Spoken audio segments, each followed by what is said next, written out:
भारतीय वज़ीर-ए-आज़म नरेंद्र मोदी का 3 रोज़ा दौरा पेरिस। भारतीय वज़ीर-ए-आज़म ने एक बार फिर पाकिस्तानी फ़िज़ाई हदूद में सफ़र किया। ये एक जेस्चर जो है ये अच्छा था उनका कि हम पाकिस्तानी एयर स्पेस के थ्रू जाएंगे और हमने भी उसके अंदर कोई एतराज़ नहीं किया। एविएशन ज़राए के मुताबिक नरेंद्र मोदी ने पाकिस्तानी हुकूमत या आवाम के लिए खैर सगाली का कोई पैगाम नहीं छोड़ा। हिंदुस्तान के प्राइम मिनिस्टर जो पाकिस्तान के ऊपर से होकर गए हैं पेरिस की तरफ, और वहाँ उन्होंने कोई मैसेज पाकिस्तानियों को नहीं दिया। वो तो खैर उन्होंने एहतियात की, मतलब वो नहीं चाहते होंगे कि पाकिस्तान की पॉलिटिक्स की कंट्रोवर्सी मचे।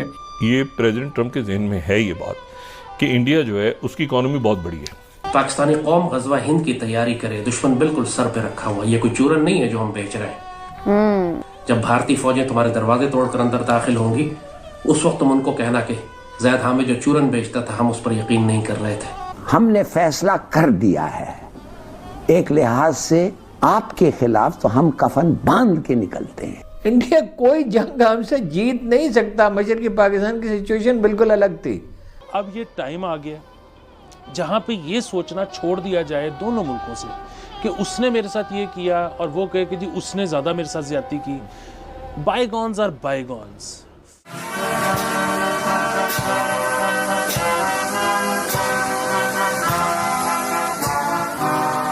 एआई समिट में हमारे वज़ीर-ए-आज़म को तो नहीं बुलाया जाता। एआई समिट हो रही है, हमारी भी तो 240 मिलियन की आबादी है, हम भी तो बड़े यूजर है ताड़ साहब। हमारे भी बच्चे टिकटॉक पे और सोशल मीडिया पे और इधर उधर काफी इंटरनेट की हम बहुत बड़े जो है वो यूजर हैं।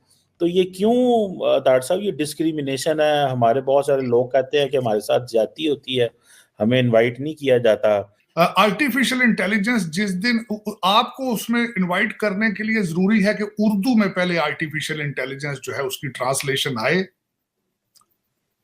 तो फिर आपके बच्चे जो है उनको समझ आएगी। क्योंकि आपके मौलवी साहब ने कहा था जब ब्रिटिश ने मुगलों से हुकूमत खरीदी थी, छीनी थी जब ब्रिटिश ने, तो मौलवियों ने फतवे दे दिए थे कि इंग्लिश पढ़ने से बंदा काफर हो जाता है। तो दर हकीकत जब उर्दू में कोई आर्टिफिशियल इंटेलिजेंस बनानी वो भी भारत में से किसी ने, तो फिर आपके बच्चे उसको देखेंगे, उसमें से निकालेंगे क्या कि आर्टिफिशियल इंटेलिजेंस के जरिए लोगों को गालियां किस तरह निकाली जाती है। जो मोदी साहब आ रहे हैं उसमें जो मुख्तलिफ वर्ल्ड दुनिया के जो मीडिया आउटलेट्स हैं, उनमें एक तो ये भी उनके सामने बात रखना चाहते हैं कि जी वो इंडियंस को जंजीरों के अंदर क्यों लेकर गए हैं लोग। उसके ऊपर डॉक्टर जयशंकर साहब ने उसको सही पकड़ा नहीं है, कोई इतना धुआंधार उन्होंने उस पर रिएक्शन नहीं दिया उन्होंने। Ultimately he is a diplomat, लेकिन इट वाज फेल्ट कि इट वाज अननेसेसरी। लेकिन इस वक्त दो चीजें सामने नजर आती हैं जो मोदी साहब चाहते हैं कि F-35 या कोई और त्यारा, इस वक्त air force is in Indian air force has issue since Pakistan will get the J-35 from China, और चाइना के पास भी उनके तैयारे हैं। दो चीजें टेबल पर हैं इस वक्त। मोदी साहब ट्राई कर रहे हैं F-35 के लिए, और दूसरा U-57 मास्को जो है वो भी देने के लिए। पहले उन्होंने एक दफा रिफ्यूज किया था, लेकिन now they are willing to talk to India. 14 तारीख को इजिप्ट के सदर सिसी फतह अल फतह जो भी हैं जनरल, उनके साथ मुलाकात है डोनाल्ड ट्रंप की। वहाँ पर भी इजिप्ट की जो है ना गिच्ची दबाने के लिए बड़ी स्ट्रॉन्ग पोजीशन है डोनाल्ड ट्रंप की।